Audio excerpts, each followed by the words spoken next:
It is your time to come forward, to defend and to make right. It's time that we as mothers and as women take control of liberty and we take our culture back. I'm Carol Bundy. I'm the wife of rancher Clive Bundy, so I guess if you just want to call me the rancher's wife, I'll know who you're talking about. One of my favorite cowboy quotes is, "The best preparation for tomorrow is doing your best today."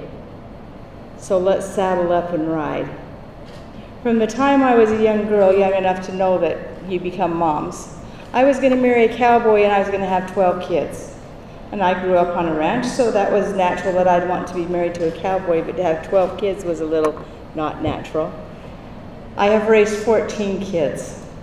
I have exceeded my goal, and I am very happy where I am. Although today, let me begin with an update of my family. I have a wonderful family. But my husband and 4 of my sons sit in prison today, along with 14 other men, political prisoners of our U.S. Department of Justice. And we fondly refer to them as the Bundy 19. I don't know where my clicker is. It's good enough. There I am. They sit in prison denied of all rights of pretrial release, any right to a speedy trial, and for us, in my particular case, we were denied the attorney of our choice. These good men have been treated as guilty until proven innocent. There's been no victim, no crime. They did nothing wrong to be living in prison today. It's kind of twisted, don't you think? A little twisted in today's world? I push on this end right here? Mm-hmm. Okay, perfect. We'll see if we can make it work. Today, 4 of those 19 are now home with their families, and the rest are in prison for over 598 days. I have not seen my husband other than maybe afar in the courtyard, in the courthouse. Once in a while when he hears a hearing, I have had no contact other than a phone call now and again, and the same goes for these other men. Now, it took 2 long trials that we've had already, and they have been filled with lies, deceit, and a very biased judge, and she's a very controlling judge. I would like to challenge each and any one of you that can get close enough to Las Vegas, to Nevada, to spend one day in court. One day will change your life forever. One day will wake you up to exactly what's going on in the judicial system of the United States today. Let's go back to these 2 trials. Of these 2 trials, one patriot awaits sentencing for crimes he did not commit.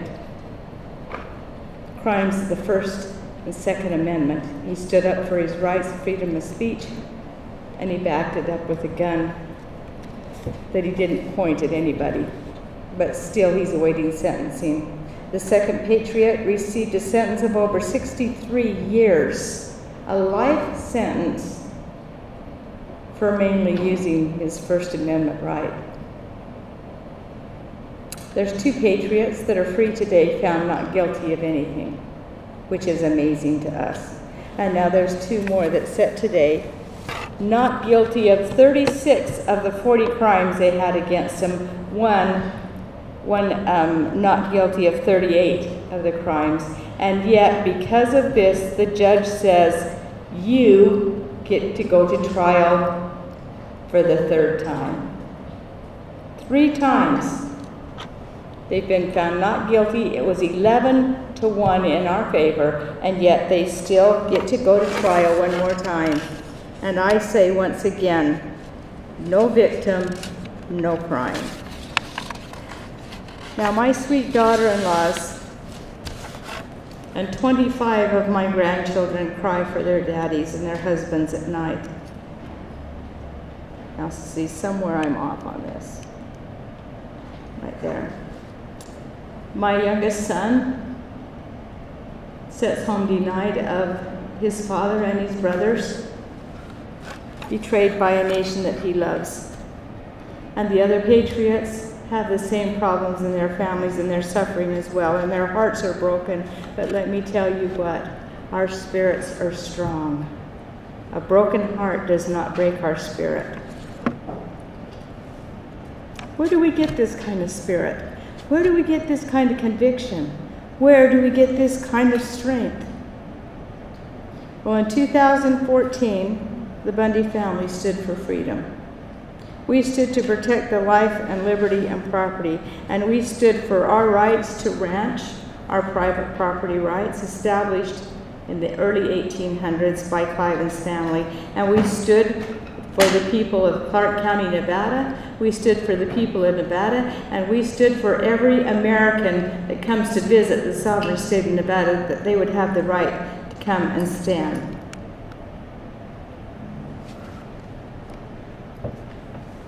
What were we supposed to do when they came? Just say, go ahead and take it? It's yours because you say it is and you want it? No, we had constitutional rights, and we stood for those rights. We pled with our county sheriff to do his job, to uphold his oath of office, to protect the Constitution and to protect our life, liberty, and property. But we didn't get any positive response from him. So we faced down a tyrannical government. This is what we faced. Full military combat uniform. They stole our cattle. They killed many of them. They separated the mamas from the babies. Some of the babies we never found. They destroyed much of the water infrastructure, and the water that we set up is not only for our cattle, but it's for the wildlife as well. So by ripping that out, they also ripped out the water for the wildlife. They terrorized my family and my friends. They tased them. They threw them to the ground. They had snipers on the hills. They had spies. They had high-tech communication system. There was verbal abuse and many threats against our family. Well, we exercised our First Amendment rights. We put up signs. We let them know how we felt. We were peaceful and we were calm. And we had the support of our neighbors and our family and our friends. But as people across the nation saw, more people came. But as they came and they stood beside us, there was not one person hurt. There was not one fire shot. And finally, with the help of the sheriff's department and their deputies, we brought our cattle home. Strength, spirit, and conviction. When you look at those flags and those cowboys, what does it do to your heart? For those of us that grew up in the West, it does amazing things. It fills our hearts.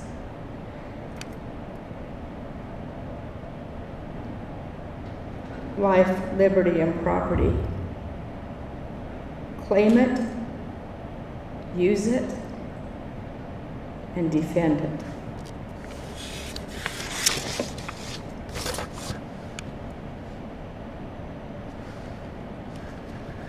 Those cows are kind of close to my heart, kind of like you guys have your little dogs, I have my cows. My family arrived in America. Some of the first pilgrims, they came to be free of a king and an overreaching government. They came to be free and to own their own land and their own businesses, and they came also to worship God how they felt they should worship God. So when they got to dry land, they got down on their knees, and the first thing they did was thank God for their newfound freedom. And then they dug their fists deep into that soil, and they went to work. And they built gardens, and they built homes, and they loved their neighbor. Because you see, that dirt was freedom and liberty. And they had that dirt in their blood. Now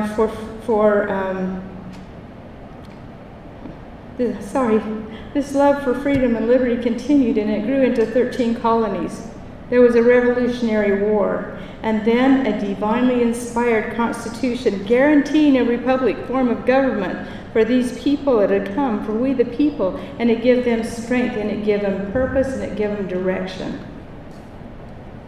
And all this was accomplished for one reason, for freedom, and because they had dug down in the dirt with their fingernails, and they had liberty in their blood.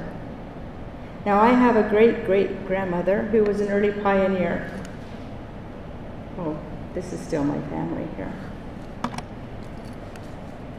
I think I'm hitting this as I'm talking. There's my pioneer.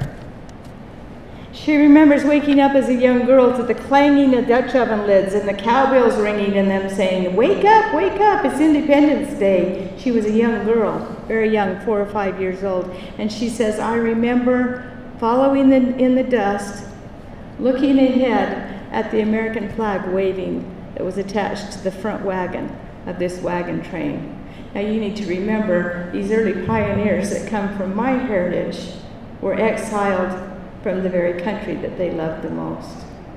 And as they crossed those plains, she said, till the day she died, she kept a little American flag with her wherever she went. But what happened when they got to Utah? What happened? They did the same thing that had been done before them. They got down on their knees and they thanked their Heavenly Father for freedom. And then they dug their fists deep down into that dirt. And they got that dirt of freedom under their fingernails, and they went to work. And they planted gardens, and they built homes, and they loved their neighbors because there was freedom in that dirt, and there was freedom in their blood.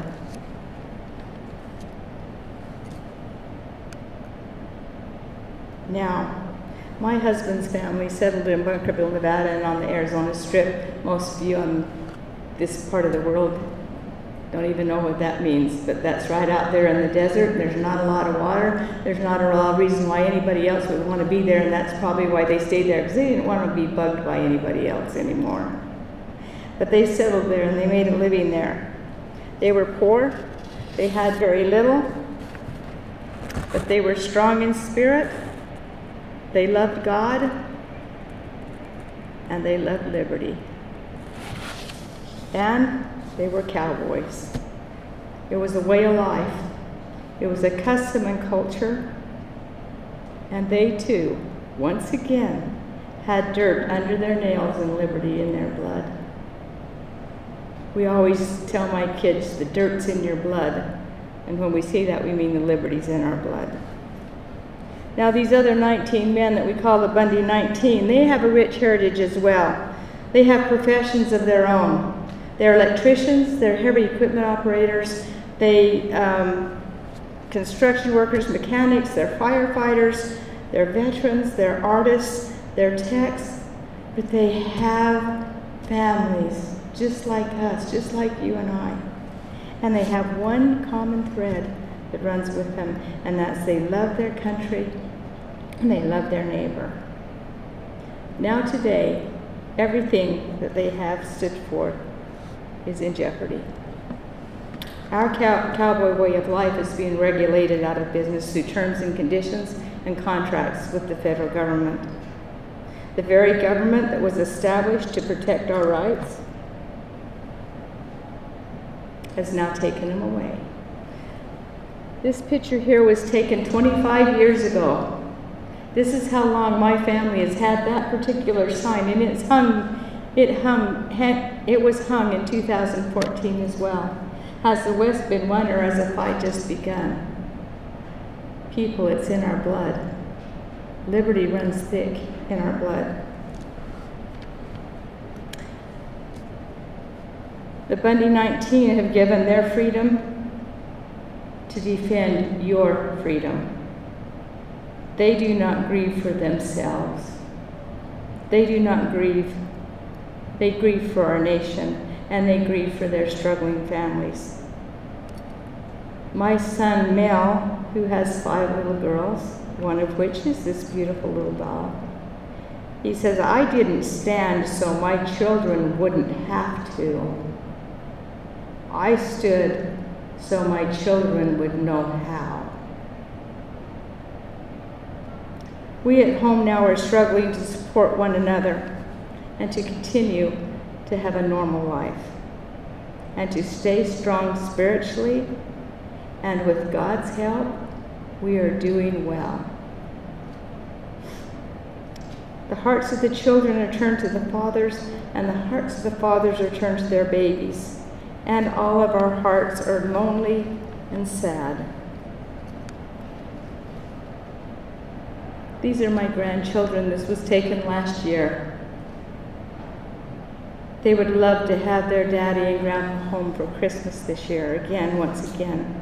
But I want to tell you that here on the ranch, along with the help of many of these little grandkids that live close to me, we still get down on our knees and we plant a garden, and we dig our fists deep into the dirt, and we thank our Heavenly Father for freedom and the freedom that comes from this land.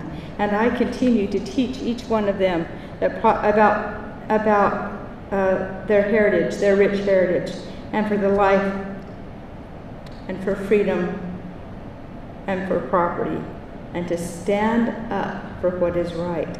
Now, Peter Marshall said, we may think of freedom not as the right to do as we please, but as the opportunity to do what is right. May we think of freedom not as the right to do as we please, but the opportunity to do what is right. That, my friends, is spirit and strength and conviction. What are you teaching your neighbors? What are you teaching in your home? What kind of example are you being for liberty today?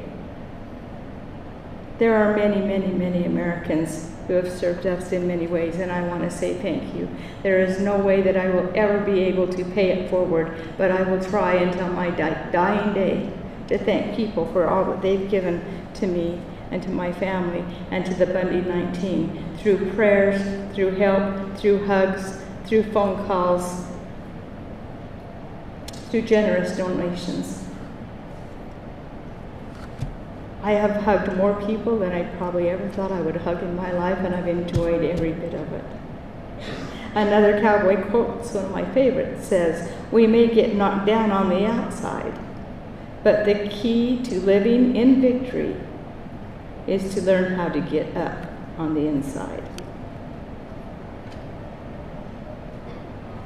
My desire as a rancher's wife is to endure with dignity, and to have those that know me or have known me at some time say she was unstoppable, not because she did not have failure or doubts, but because she continued despite them.